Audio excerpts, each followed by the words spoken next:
welcome to Talking Out of Line. As you know, this show is about diversity, equity, inclusion, and belonging. This episode's theme is media and DEIB, and our focus for this episode will be Broadway. Our guest is Aaliyah Jones-Harvey, CEO of Front Row Productions. I'll turn to my co-producer, Aiden, to introduce Aaliyah Jones-Harvey and Front Row Productions to us. So the award-winning producers, Stephen C. Bird and Aaliyah Jones-Harvey, have brought a unique brand of diversity to Broadway and London's West End. Front Row Productions was established to bring major works to Broadway and the West End, featuring diverse cast, creative teams, and management. So in 2008, Bird and Jones-Harvey mounted the first African-American Broadway production of Tennessee Williams' classic Cat on a Hot Tin Roof. Their first Broadway venture became the biggest grossing play on Broadway that season. Based on the rousing success of the Broadway run, they were invited to bring Cat on a Hot Tin Roof to London, and that transfer won them the 2010 Laurence Olivier Award, which is it's a big honor over there in the West End for sure. This duo followed up on Broadway with a multiracial adaptation of Tennessee Williams' classic A Streetcar Named Desire. The successful run garnered rave reviews and a Tony nomination. Currently, Front Row Productions is co-producing the musical Ain't Too Proud, The Life and Times of the Temptations. This summer, Get Up, Stand Up, the Bob Marley musical will light up the West End. You know, media is such a big world. There's news, there's Broadway, film, TV, radio, and podcasts. So we'll just give them a sweeping overview on some of these topics. So let's take a look at news. So in news, we'll talk about how people in the US feel about being misunderstood by the media. So how many of you feel in the audience being misunderstood by the media? Apparently, this feeling of misunderstanding affects everyone, but the answers by people greatly depend on age, demographics, yearly income, political views, and religion.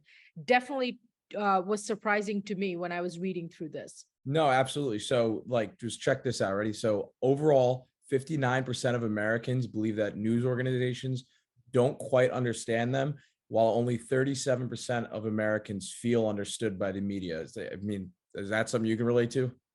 Absolutely. And feeling misunderstood by the media, while every race feels the heat on this, all the different races seem to have different views on why they are misunderstood. So let me tell you what the different races feel about being misunderstood.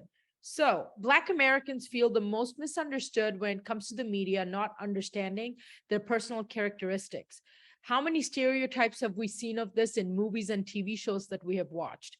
White Americans, when it comes to political views, feel the most misunderstood. I'm not going to say that I have seen a lot of representation of this on TV and film, but I'm surely going to watch out for it from now on. Hispanic Americans feel the most misunderstood when it comes to personal interest. All right, so these different people, though, agree on one thing, that they're being misunderstood on media's view of their social and economic class. Yeah, so, well, that's news. Media so broad. Let's take a look at films, right? So in 2015 and 2016, Oscars were predominantly run by white males to the point where there were no people of color nominated in the 20 different acting nominations. So the public was enraged and called out the Academy, pushing them to become a more inclusive industry. So in 2022, a study by UCLA pointed out the progress that has been made within the 6 years, women representing 47% of the film leads and 42% of the actors.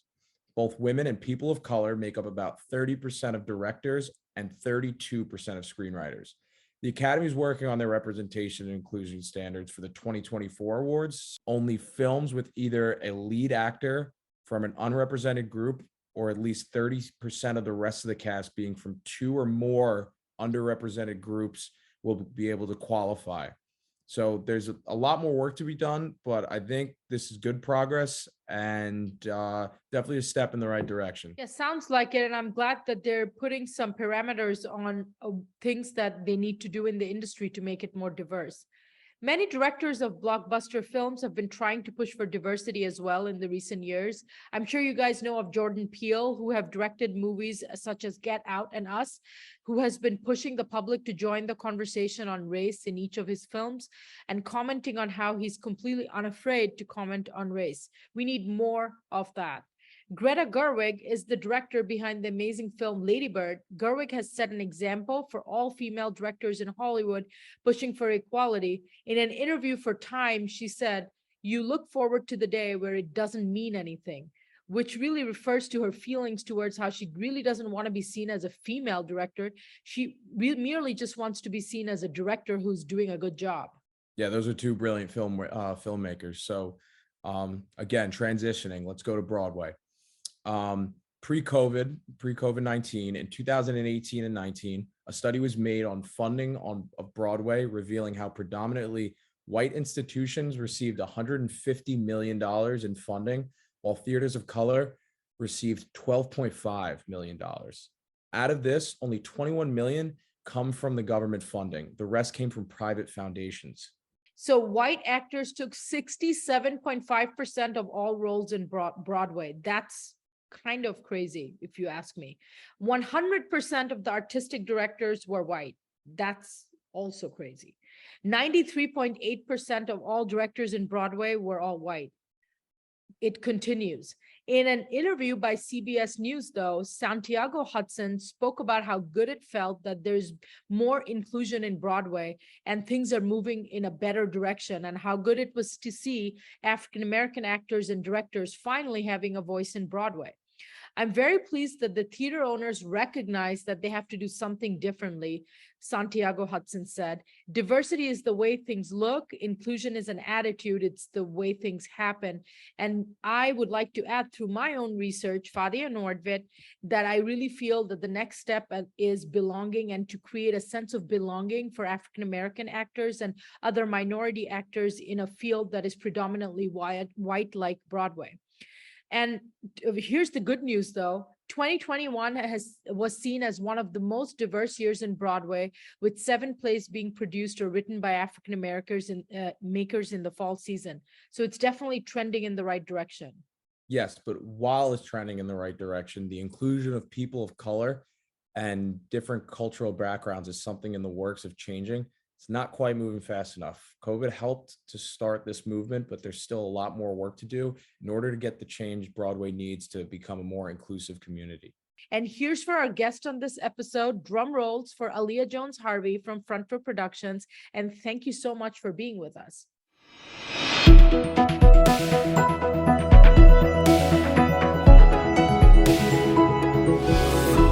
Thank you so much, Aaliyah, for being with us. I'd like us to start off with you telling us a little bit about yourself and your company.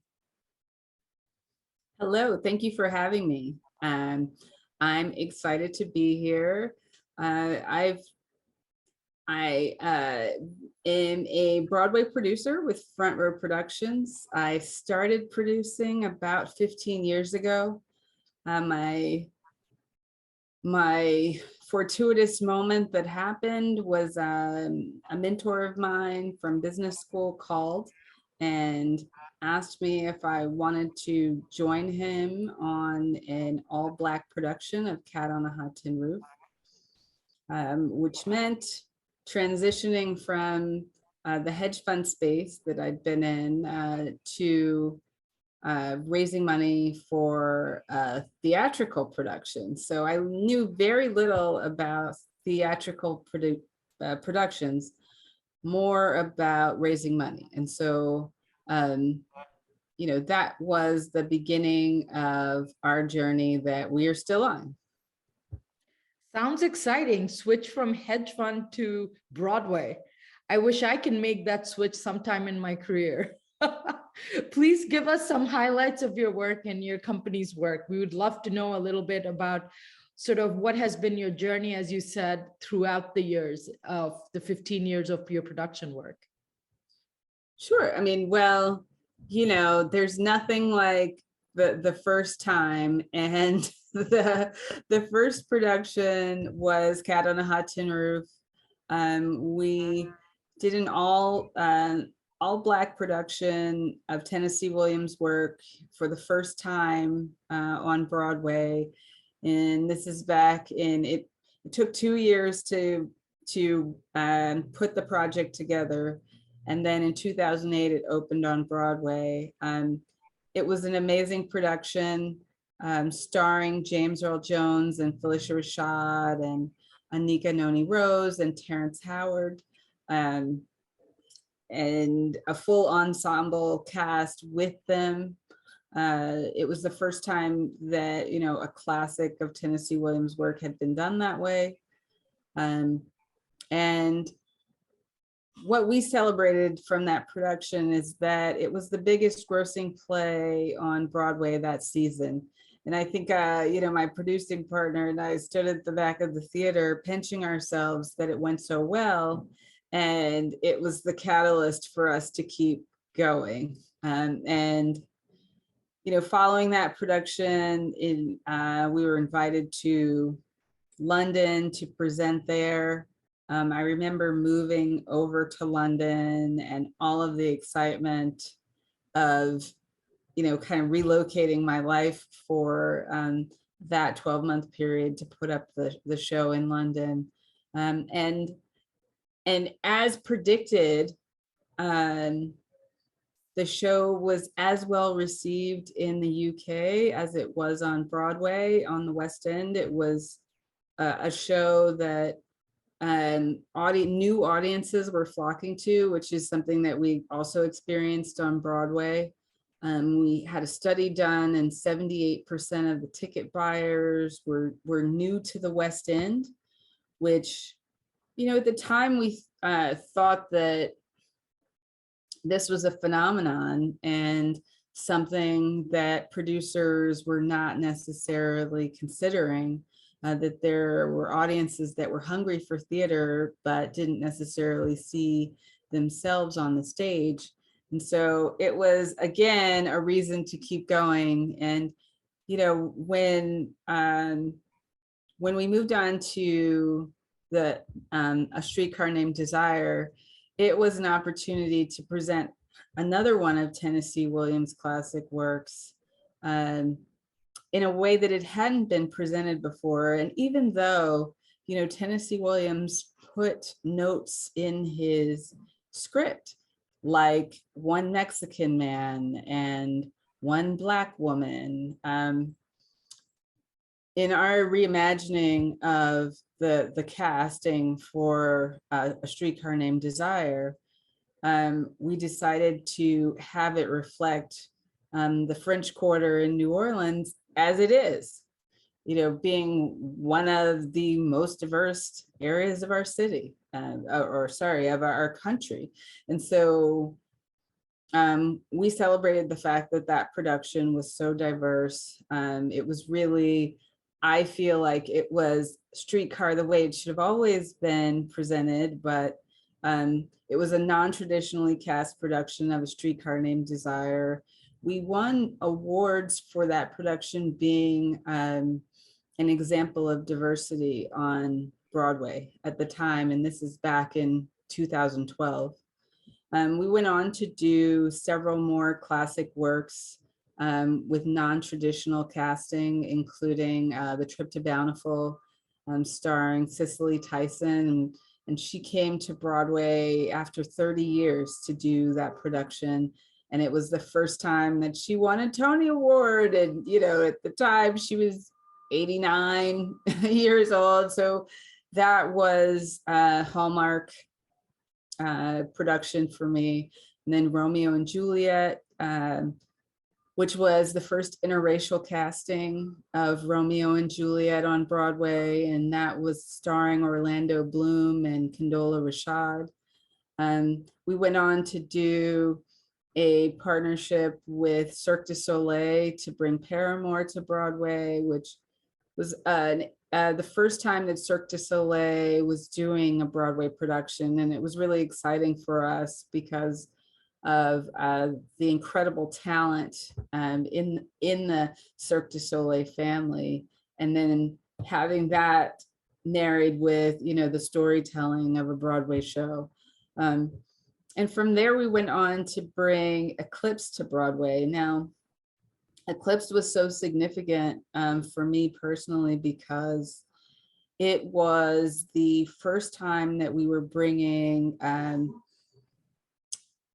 all-Black female cast, director, and playwright to Broadway in a show all about women, and the entire cast was women, and it was it was definitely important for that reason, but also it was the first new show that we were lead producing on Broadway. And so it was my first time really getting to know a living playwright because all of the playwrights before that time, we were dealing with the estates of playwrights that were deceased. And so in this instance, we were dealing with a playwright who could actually,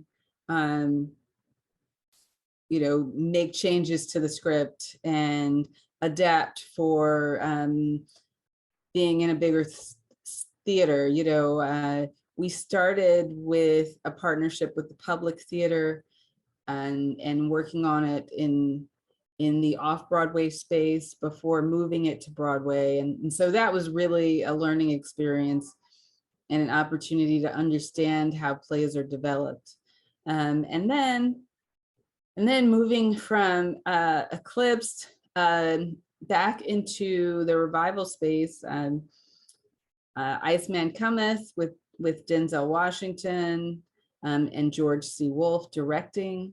And that was a non-traditionally cast version of Eugene O'Neill's classic play.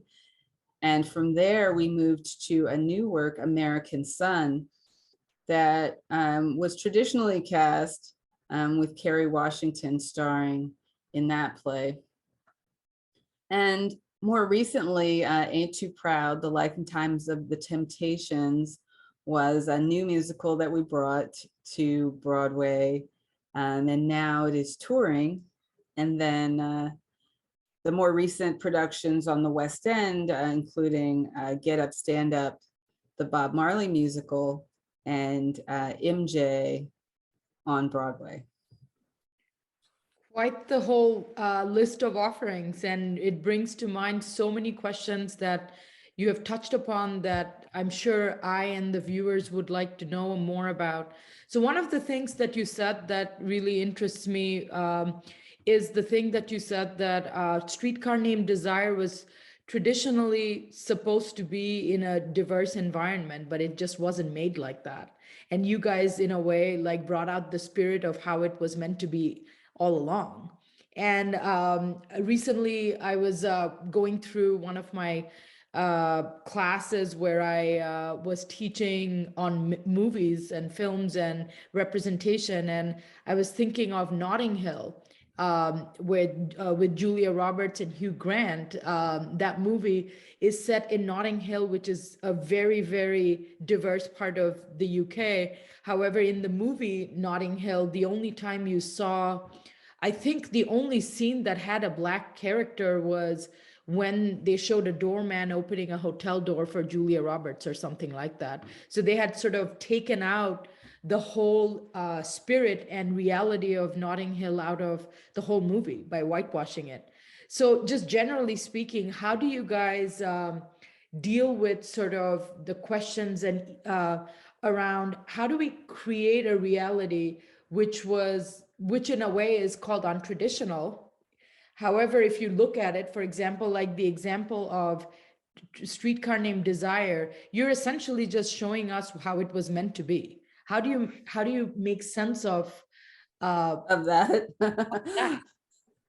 I guess it's a well, bit of a question, but I think you get what I'm saying. Well, I think that even with our first production, Cat on a Hot Tin Roof, and Debbie Allen was our leader. She was our director for that production. And she really helped us understand that through her research process, she didn't need to change many lines in the script. She changed 8 lines in the script for it to be a Black Pollitt family as opposed to a white Pollitt family. And for A Streetcar Named Desire, it was a very similar process. There was research done by our team early on to understand what Tennessee Williams was immersed in while he was writing this play. Who who is Blanche? Where does she come from? Why, why would Stanley be one race versus another? And what would it mean for him to be one race versus another?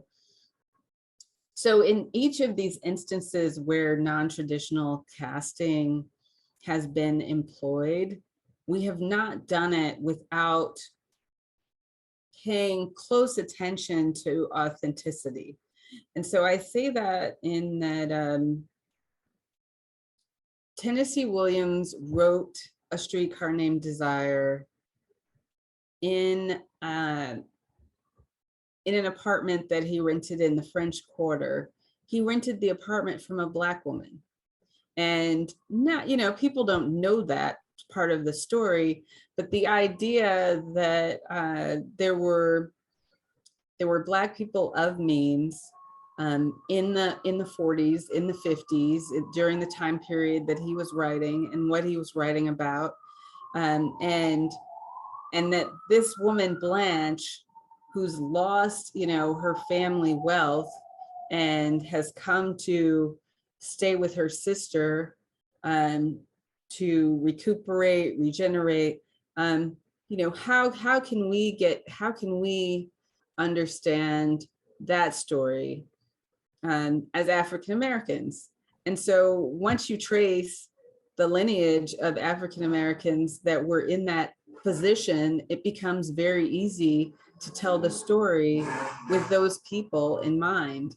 And that's been the case, sorry about that, but that's been the case with each of the productions that we've worked on, that we've identified real people who had similar stories and worked from those stories to ensure that we were being authentic in changing the ethnicity of the cast members. And it worked, and ironically, Tennessee Williams is produced in Korea, right now with a Korean cast, and it works because they're doing the same kind of examination of, well, if we found a family here that has a similar story, and who doesn't have that story, right? Who doesn't have the story of someone losing the wealth in the family and needing refuge with a sister or a brother? Who doesn't have the story of family dysfunction, from Cat on a Hudson Roof? Or who doesn't have the story of wanting to return home later in life, after traveling and moving and migrating, and then wanting to return to the place where you were born for your sunset years? It's like, so that kind of goes to another thought that I have, but we are generally drawn to those stories. We're drawn to stories that transcend race, because we all have these similarities in our human experience. And so that's what we've produced. That's the kind of work that we've produced, and that's why it's worked. What has been your experience in the reception of the estates when you have approached them in wanting to buy them for an all-Black representation in Broadway? Like, has there been any pushback, or what has been some experiences, positive and negative, of that? Both. So we've gotten positive response from some of the estates. Some estates have specifically said no. They don't want their plays presented with non-traditional casting, and so we move on. We move on to another title. There aren't enough days for me to do every play that exists on Broadway. And so finding one that works for us and that works for the estates, or that works for the playwright, is very important in terms of, the amount of time that I have to produce the work, raise the money. And oftentimes people ask, what is producing? And I often compare it to being the CEO of a startup business. And so I'm married to whatever production I devote my time to for years. And Right. it's not a decision that I can take on lightly, because I know that, at the first production, I might not have known that. The first production, I jumped in, and then it took 2 years and I couldn't believe it. And, then I'm pinching myself backstage.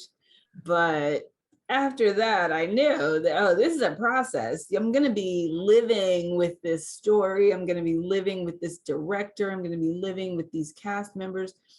I'm going to be living with the theater that the play is presented in. I'm going to be living with all of the creative team, and so I'm living with the entire company for years. And so it's not a decision that's taken lightly.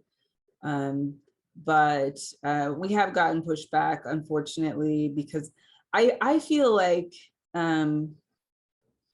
it's a shame that the estate for a playwright would think that a play can only be presented one way. I fully agree with you. Especially when you want to see existing work. If you're going to see something you saw before, don't you want to see a new interpretation of it? And so I feel like, it's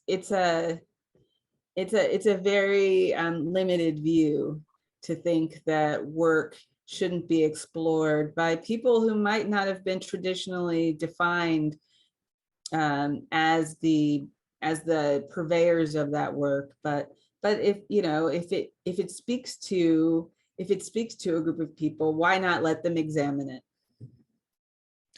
Couldn't agree with you more, but I guess that is sort of what sets apart. I mean, I hate to bring in politics to it, but our country is divided when it comes to ideas on representation, to say the least. So the Right. United States of America is 50% one way and 50% the other way. So I guess the estates in Broadway are working similarly. Some people are okay with trying out new combinations and having what you said, the idea of some universal stories that run across any kind of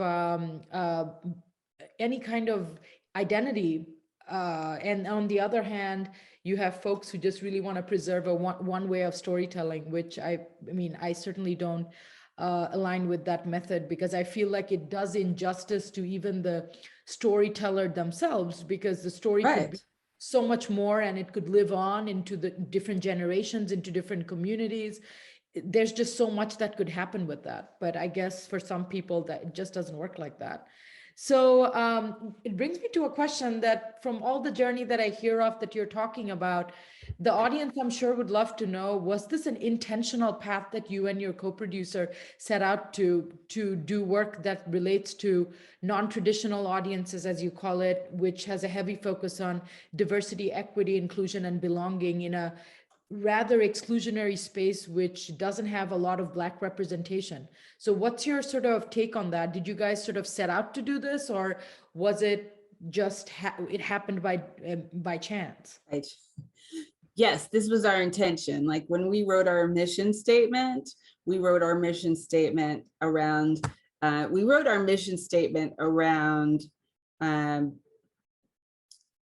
featuring cast members of color, featuring talent of color on the stage and backstage. And we didn't know what that meant at the time, honestly speaking. We thought, oh, if we present more work featuring Black people on stage, featuring people of color on stage, that we've done our job. And once we got into the theater, and this was evident with the first production, once we got in the theater and realized that backstage needed more work than on stage, then our mission expanded. And really, it expanded because the advertising agency, when we sat down at the table with the advertising agency, we were the only people of color at the table. When we sat down with the lawyers, we were the only people of color at the table. And I'm saying myself and my producing partner. and and we're putting on a show that's supposed to be attracting audiences of color to the theater. And so, you know, it was a little disheartening that all of the advertising agencies with any expertise in marketing Broadway shows didn't have that diversity. And the legal didn't have that diversity, public relations didn't have that diversity, accounting didn't have that diversity. And then when you get to the box office, forget it. You know, and the designers didn't have that, you know, on the creative side. So I've just been talking about the business side, but on the creative side, designers of color, finding designers of color, having pushback, you know, that there aren't designers of color who are qualified to do Broadway. You know, just that kind of idea. On the production that we did in the UK, the first production, Cat on a Hot Tin Roof, we put an ad in the newspaper because our team in the UK was telling us that there were no designers of color who were qualified to do West End shows. And of course, we needed to find set, costume, lighting, you know, designers, sound designers. And so we put an ad in the paper, and of course we got a flood of resumes from the Royal Opera House, from, you know, from theaters all over the country where people of color had been working for years and never given the opportunity to do a West End show. And so it was that idea that we really needed to break down in order to be successful in mounting productions that had diverse talent on stage and backstage. And so that's been a lot of the work that we've been doing over the past 15 years, is really trying to encourage other, you know, people of other backgrounds to feel like they are welcome in the Broadway space. Sounds good. So I wanted to ask you, based on what you said about the so-called dearth of teammates of color in behind the camera, as well as in front of the camera, as well as in pretty much in all aspects of Broadway. And also it looks like when it comes to advertising and all the other industries that are linked to Broadway. What is the situation today? Because you're referring to the situation when you started, Yeah. which was around 15 years ago, around early to mid 2000. So in 2022, or maybe like pre-COVID, what has been the situation with that? So I can report that it's getting better. It's getting a little bit better on the business side, not on the legal front or the accounting front or the or in general management or with PR yet. Interesting, But because I would have thought that those would be the safer professions where we would find more. they are. They are. That would have been my guess, but apparently not. They are. They are. But you know, you're dealing with you're dealing with an industry where relationships are key, and so breaking into the industry is as challenging as it is to maintain a presence, because you know, each show, as I said, is a startup, and so the startups are either long running, they're either highly successful and they're running forever, or you know, for years at a time, or they're very short runs, and you've got to move on to the next startup. And so, you know, for a general manager, it's not very easy to hang your shingle without having credits already. And so you've got to go into a general management office that's already up and running and get those credits. And so what I'm encouraged by is, coming out of the pandemic, there have been a number of initiatives that have been set in motion to make these kinds of systemic changes. And so most of the general management offices have now allotted space for people to come in and train with them, people of color to come in and train with them, so that when we have this conversation in 10 years, it will be a different conversation. Casting directors, the first casting director of color has just hung his shingle in the last 2 years. Wow. First, I mean, so it's that kind of, and it's that kind of evolution that's happening very, very slowly. But I'm excited to say that there is some progress that's happening.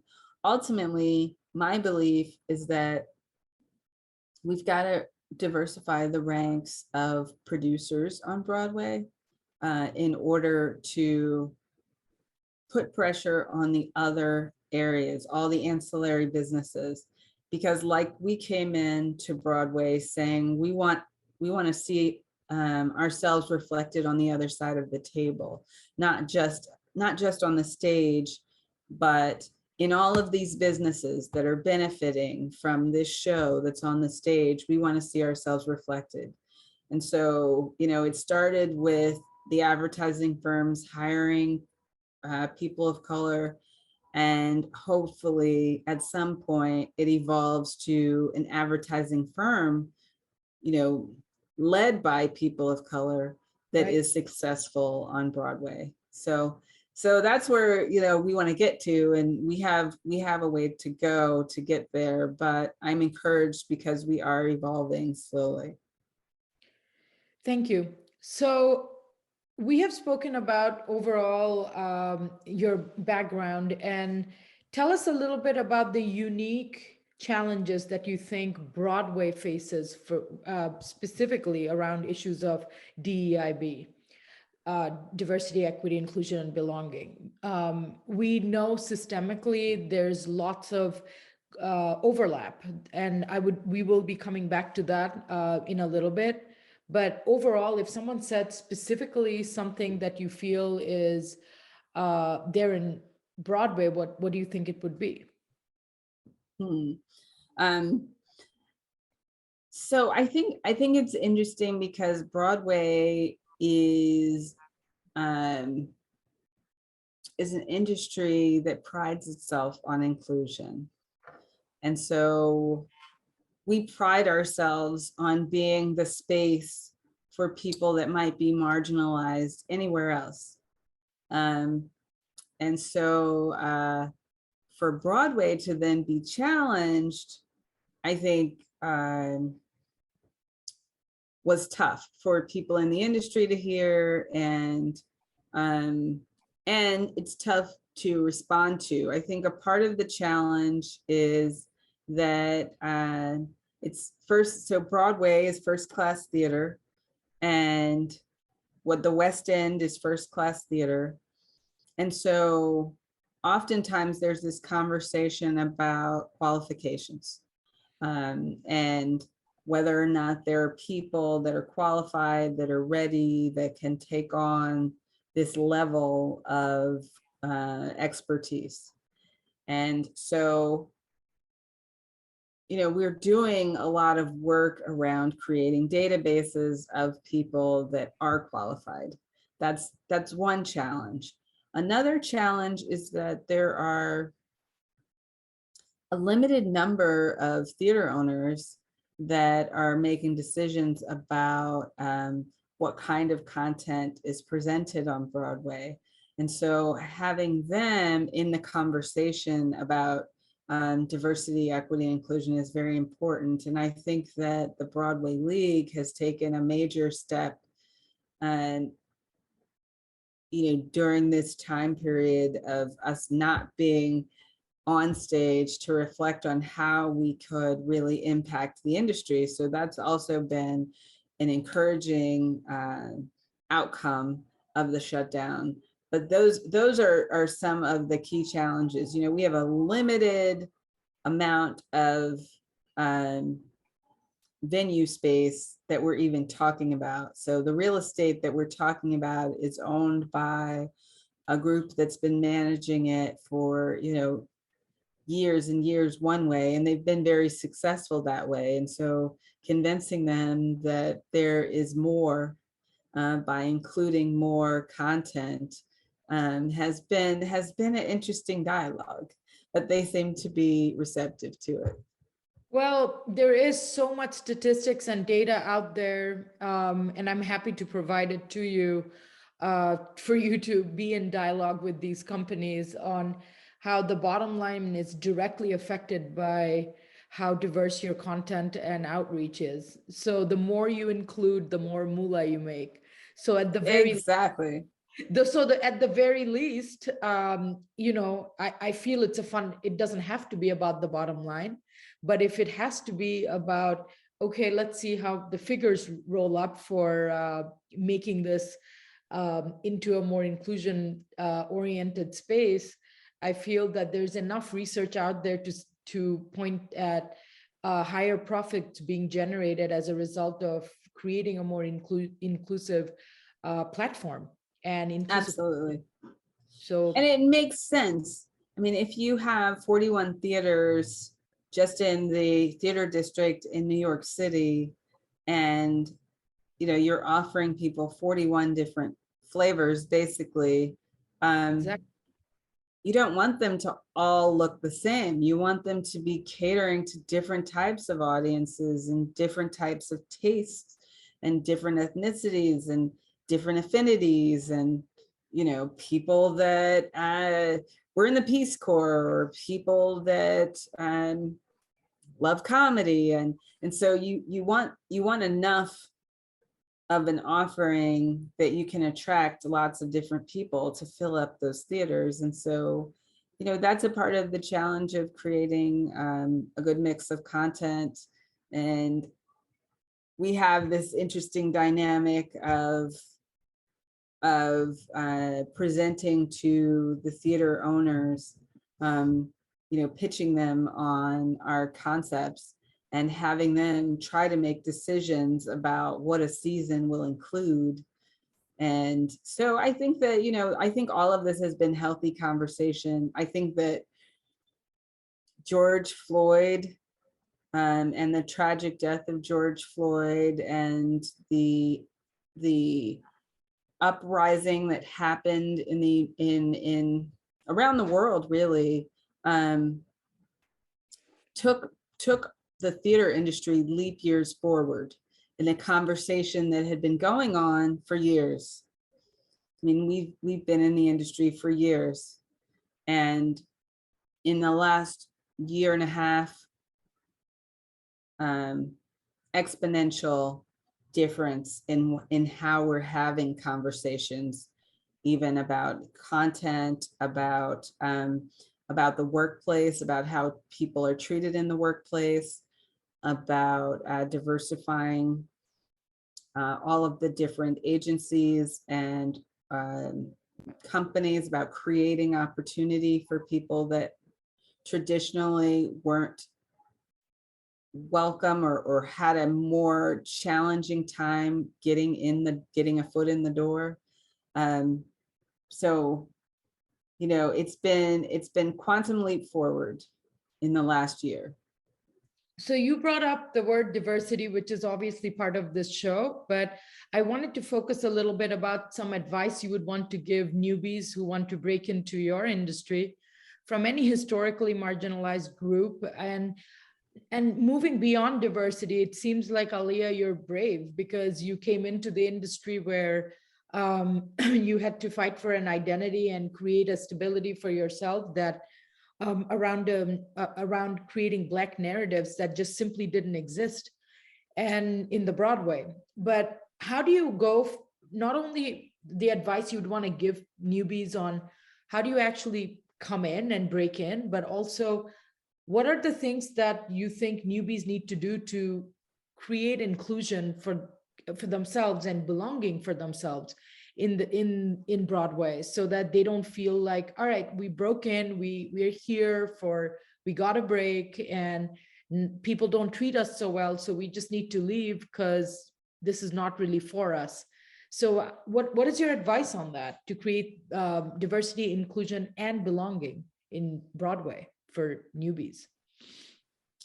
Well, I think that a part of that quantum leap forward over the last year was several organizations that have been established as support structure for all of these changes that are coming about. I tell anyone that's interested in Broadway to connect with the Broadway League, and particularly if you're interested in producing, if you're interested in bringing work to Broadway yourself, connect with the Broadway League. The Broadway League is the trade organization for producers and stage and general managers and theater owners. And it is the organization that is responsible for a lot of the education work that goes on around Broadway. And it's also a community that you will immediately be connected to. But then there's several other communities. There's the Broadway Advocacy Coalition, which is a really awesome group that is an umbrella for several organizations. I mean, there's an organization now for just about anything you can think of. There's an organization called Muse that is specifically focused on getting music directors of color and women, in the pits, under the stage where traditionally the orchestra is performing in a musical. And believe it or not, that's another area that we need to diversify, because of course it's all traditionally been very homogeneous, all white men. And so now there's a lot of focus on how do we diversify every aspect of this industry. And so there are groups that are specifically targeting each area.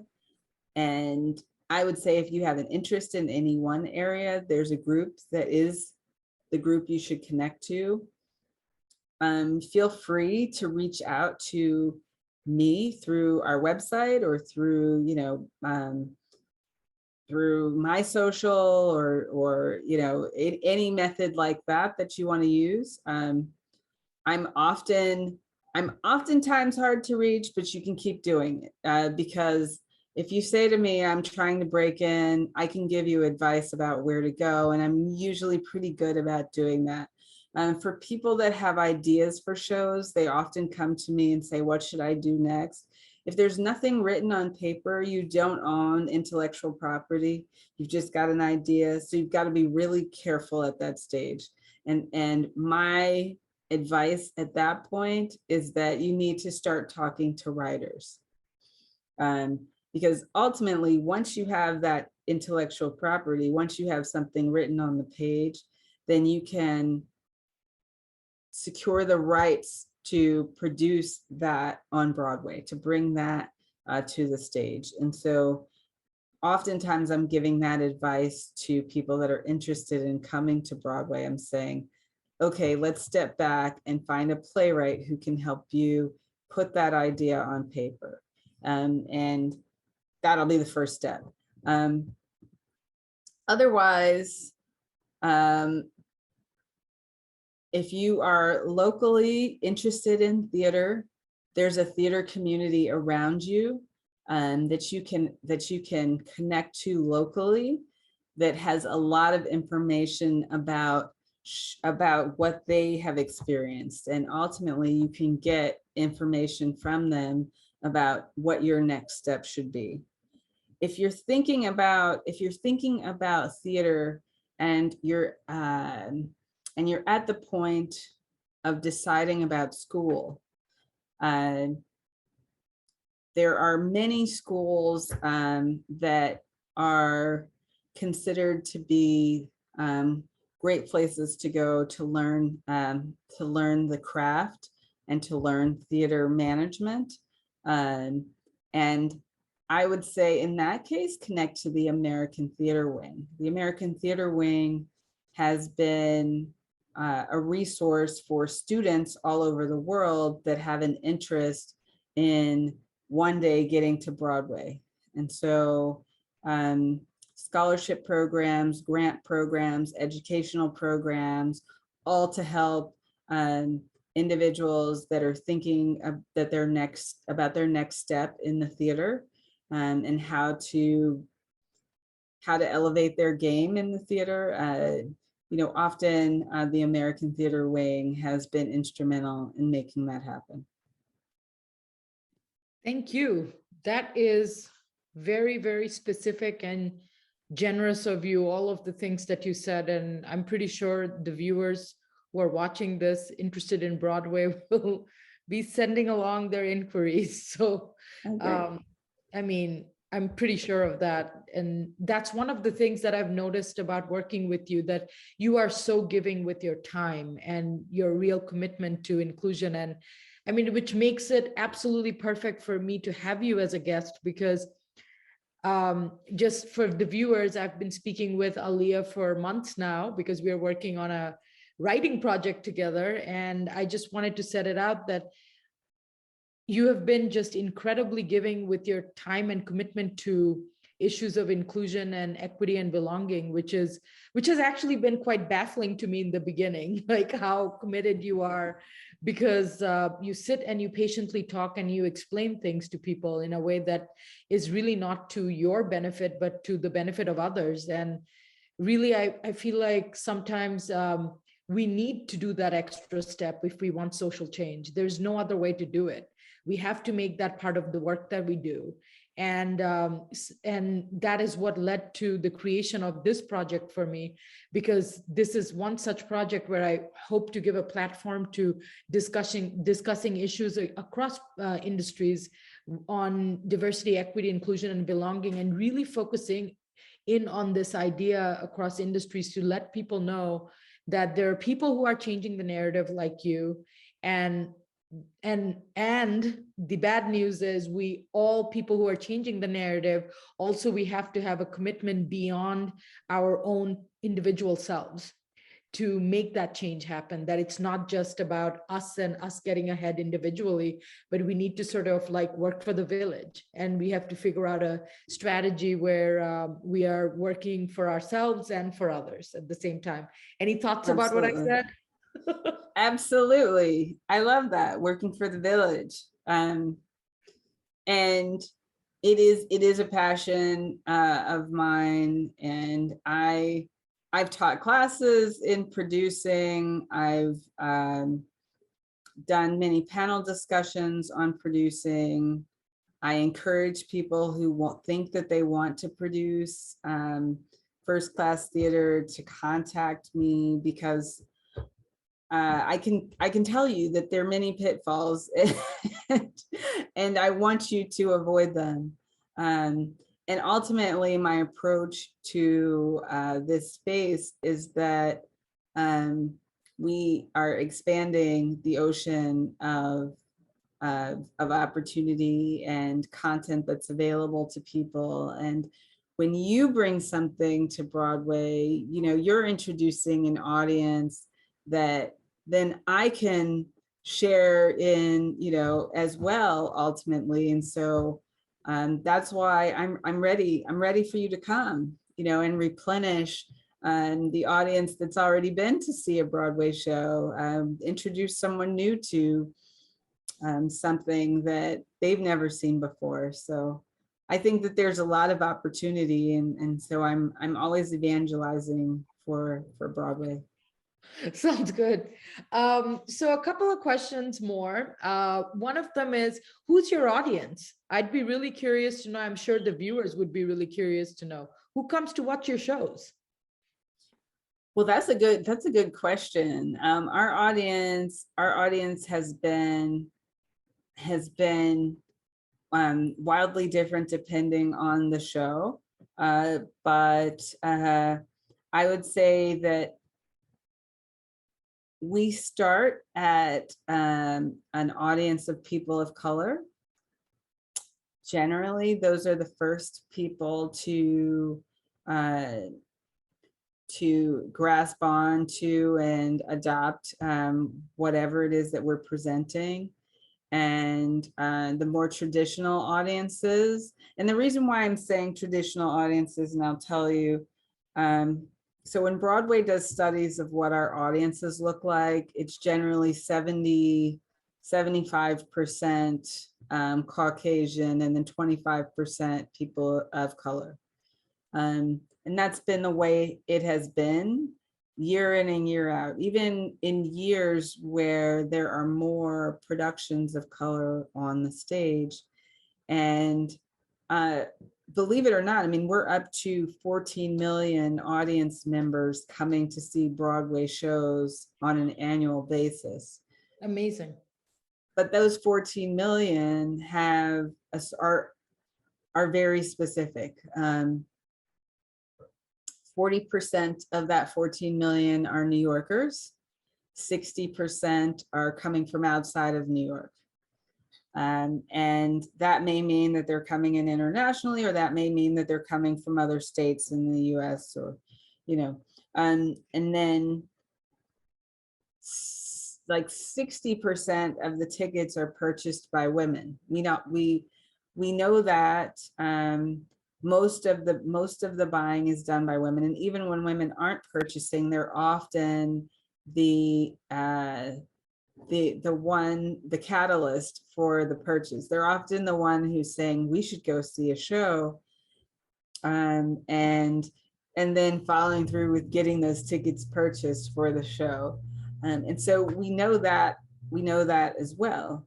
Most people are seeing musicals versus plays. And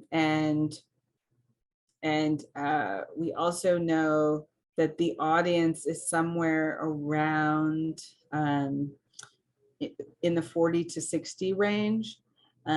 What's been interesting about this season in particular, after the shutdown, is that the audience has skewed much younger, and that has a lot to do with the fact that younger people were willing to come out with masks on when other people weren't willing to come out. So that's been really exciting about this season, that we have another audience. You know, now we may see that 14 million grow even larger in the next season, all because this season had room in it for a younger audience to be attracted to the theater. So, I mean, that's what our audience looks like. We often skew towards people of color initially. The traditional theater goers that have been to see one or two shows in the last 2 years, they're generally waiting for the reviews. And so they sit back and they wait and they see if it's a good show or a bad show, if it's something they want to spend money on or not. And so they come in later. But at the end of the run, we're about 50-50, which is still very high in terms of the number of people of color who's sitting in an audience on Broadway.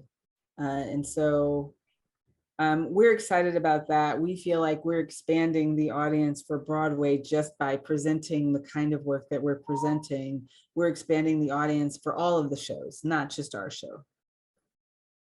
Absolutely. And it's encouraging to me to hear that the number looks different for you. However, it's also, to me, and correct me if I'm wrong, the way I'm looking at it is that 50% viewership of Caucasian audiences is also a very good sign for folks who would not want to back you and your untraditional productions up, where you can show them the figures that, look, 50% of our houses are filled with Caucasians who are enjoying our narrative and who want to see our narrative, because the narrative is not so much out there. So it's a win-win in a way, in both cases, at least from my perspective.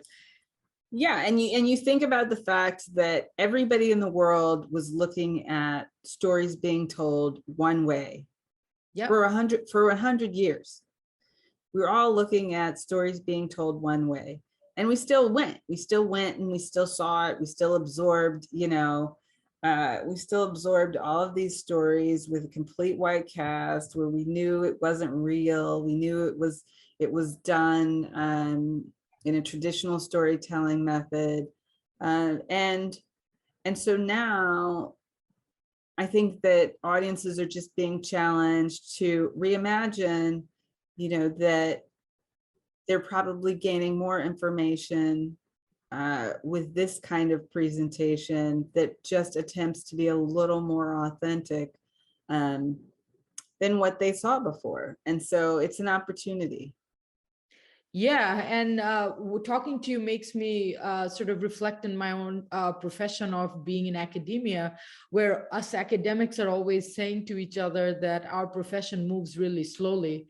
But when you talk to people from all industries, the real thing that I'm learning through this show is that every industry moves slowly. Trailblazers are the ones that don't move slowly.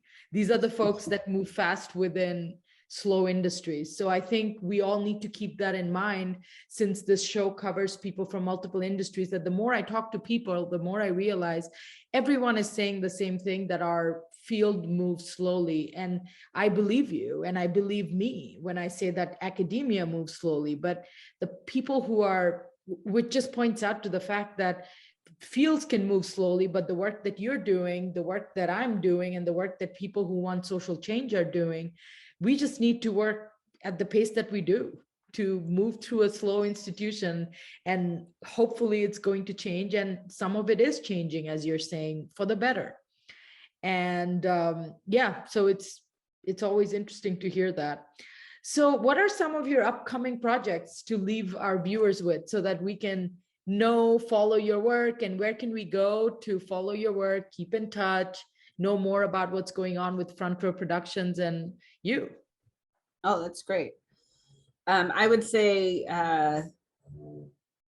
the thing that we're developing right now that I'm most excited about is an adaptation from the original play and the film of Black Orpheus. And for those who are not familiar with it, the film was a 1959 phenomenon that went on to win the Palme d'Or at the Cannes Film Festival, the Academy Award, the BAFTA Award in the UK. It was celebrated around the world, ushered in the bossa nova and samba movement, introduced Rio and Carnival and all of the grandeur and beauty and dance and song and music of Carnival to the world stage for the first time. And what was so unique, of course, for me about us looking at this adaptation is that the play was the first time that Black Brazilians were featured on stage. And so, of course, it's something that resonated with, the mission that I have for what I'm doing on Broadway. And so it's been an exciting journey. And we're now developing that so that we can bring that to Broadway. Really the first Brazilian musical to come to Broadway since there was a review called Oba Oba back in the early 80s. Wow. And Broadway is full of audiences that are interested in new work that exposes edutainment, as my producing partner often says, exposes them to something new and is lively and entertaining. And so a love story that takes place during Carnival in Rio is the centerpiece of our next production. So Black Orpheus is something that is on the horizon. And to learn more about what we're doing and what we're working on and what we're presenting next, you can visit our website at frontrowprod.com. No, I spelled that wrong. At frontrowprod, like Front Row Productions. So frontrowprod.com. Or you can see on social media, you can see our pages on social media at Access Front Row. Sounds good.